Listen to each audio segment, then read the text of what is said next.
Bravo à l'équipe ivoirienne, bravo.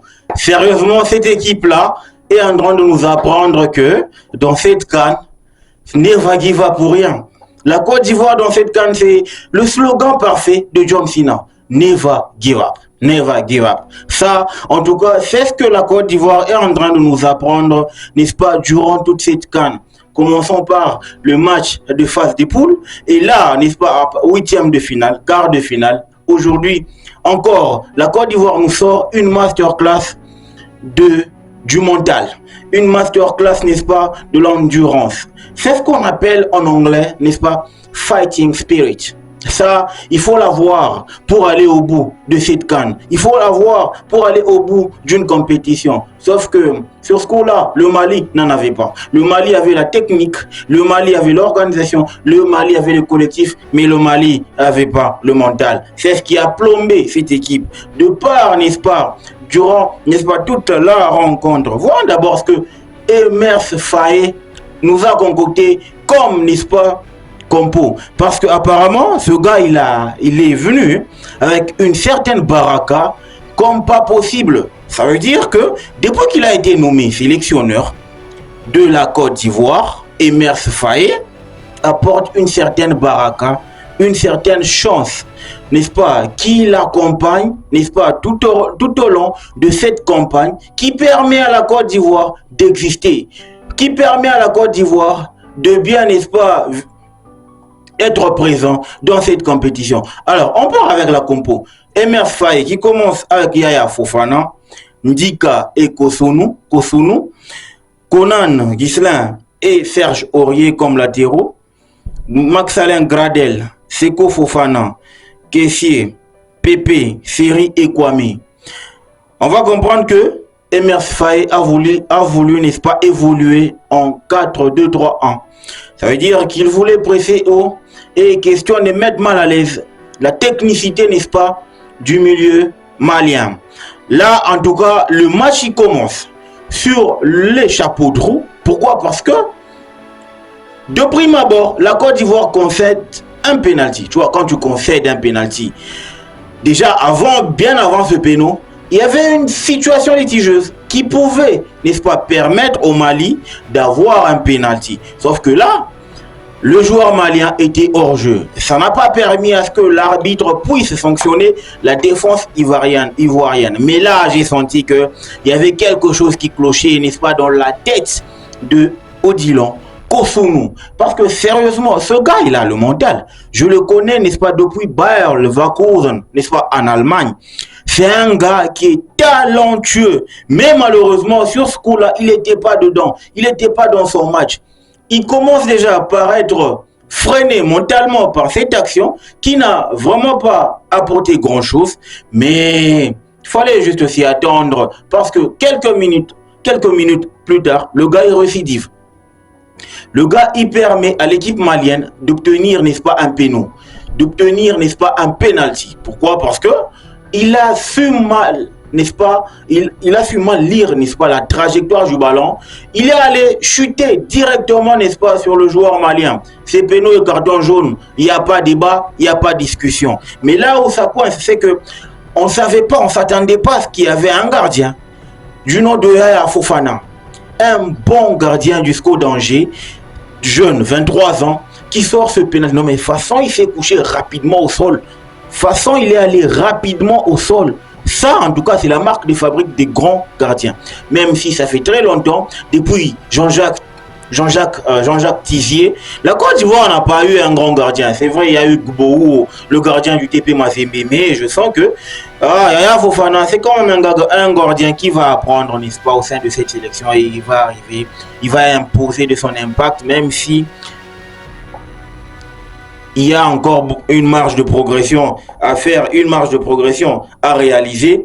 Le plus important, c'est que moi, je sais que la Côte d'Ivoire aujourd'hui, elle a été accompagnée par une certaine force. Mystique, je ne sais pas. Baraka, je ne sais pas. Mais au moins, il y a quelque chose qui accompagne cette équipe ivoirienne. C'est une équipe qui est ultra désorganisée. Elle est horrible à voir. Elle est ennuyeuse. Mais façon, elle est en train de survivre. Façon, elle se sort des situations inconfortables. Façon, elle est en train d'annihiler toutes les actions de ses adversaires. C'est là que moi, je ne comprends pas. Sérieux, c'est là que moi, je comprends pas. Parce que sérieusement, comment est-ce que cette équipe, aussi mauvaise qu'elle soit, parvient, n'est-ce pas, à se sortir de différentes situations? Il faut être la Côte d'Ivoire pour le faire.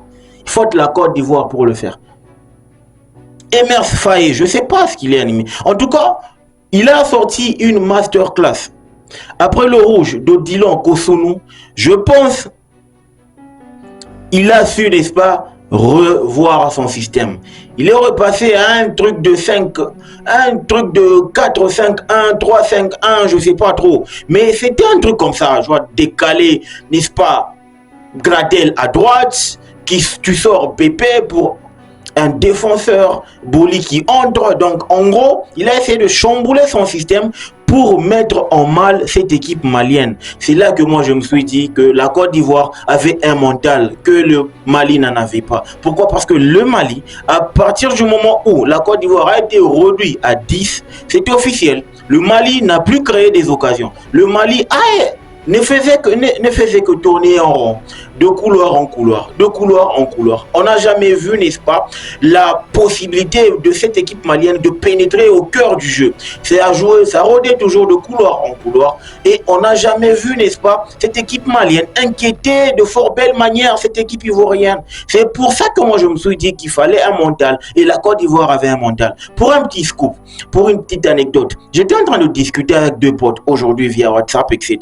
On était en train de discuter, n'est-ce pas, comme vous le savez très bien que les jeunes, ils sont attirés par le pari sportif. Ils m'ont demandé, comment tu trouves le match Côte d'Ivoire-Mali? Mais je leur ai dit, la Côte d'Ivoire, bien qu'elle soit bête et désorganisée, bien qu'elle soit mal en point, c'est l'équipe qui réussit, n'est-ce pas, à mettre mal à l'aise le Mali. Peu importe le niveau du Mali, la Côte d'Ivoire sait toujours comment s'en sortir et battre cette équipe.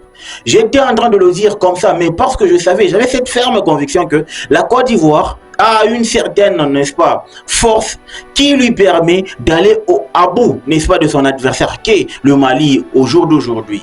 Et aujourd'hui, ça s'est avéré. Pourquoi? Parce que j'ai vu une Côte d'Ivoire ultra mauvaise, une Côte d'Ivoire ultra, n'est-ce pas, qui a parqué le bus devant son but.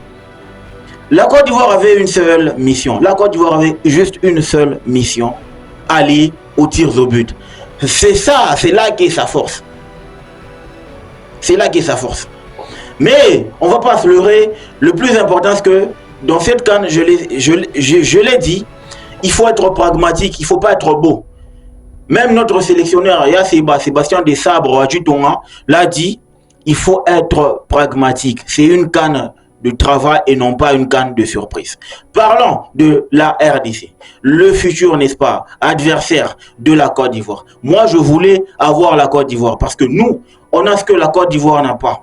Nous, on voit ce que la Côte d'Ivoire ne peut pas voir. Nous, en tout cas, on a quelque chose qui peut déverrouiller, n'est-ce pas, cette équipe de la Côte d'Ivoire. C'est déjà une équipe qui est désorganisée. C'est déjà une équipe qui ne sait pas jouer collectif. C'est déjà une équipe qui n'a pas un sens d'organisation. C'est déjà une équipe, en tout cas, qui a beaucoup trop de failles qui permet à ses adversaires, surtout avec nos attaquants, nos ailiers, je pense qu'on peut faire très très mal à cette équipe ivoirienne parce qu'elle manque d'âme.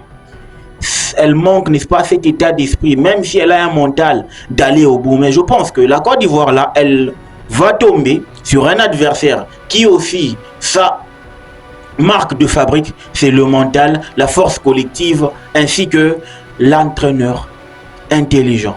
C'est là que toute la différence. C'est là que va, n'est-ce pas, c'est là qu'on va voir, n'est-ce pas, l'opposition de style. Parce que la RDC viendra avec une ossature ultra posée et composée. Question, n'est-ce pas, de mettre mal à l'aise la Côte d'Ivoire. La Côte d'Ivoire, elle est en train de mettre juste un bloc. Et on y va avec. La Côte d'Ivoire me rappelle une certaine équipe.